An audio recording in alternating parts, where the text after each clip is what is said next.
Yeah, Dana, there's not a lot going on here. You know, the daylight is just starting to creep in. You can see the fairgrounds behind me and the Ferris wheel, but it's obviously, not in use yet. But in a couple hours, things will be a lot more busy here. And you're right, we do have 2 days left. It is coming close to an end, but there are still 2 days left. And we wanted to find out how it's been going so far. And there is no one better to tell us that than the community liaison, Bianca Gamble. She joins me now. Good morning, Bianca. Good morning. Thank you so much for joining us today. Thanks for having me. Yeah, and so, the fair has 2 days left, but we want to talk about how the turnout and the attendance has been so far. Can you talk to us a little bit about that? Sure. Well, the attendance has been fabulous this year, and I think that's due to the great weather that we've had so far.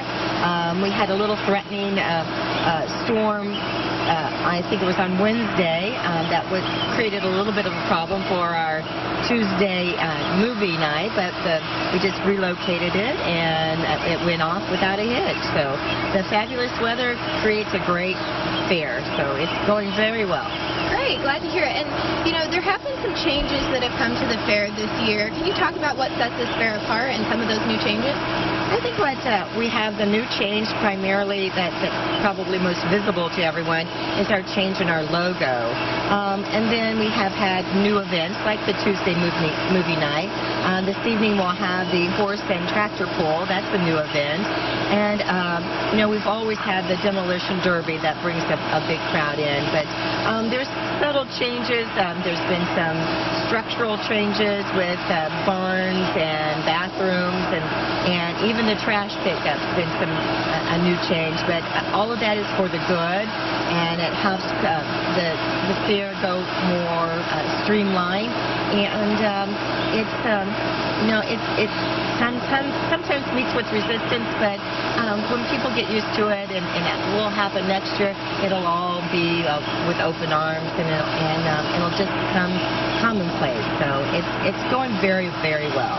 Great. And, you mentioned a couple of the events, but we still do have 2 days left. So can you talk about a couple things that people might want to get out and see before the fair ends? Well, I think the one thing that I really want to talk about this morning is this evening we have the 4-H auction. And the 4-Hers who have livestock are, if they meet requirements, are entitled to auction off, whether it be a swine or a goat or whatever the animal might be, but they can auction it off. But the public is invited.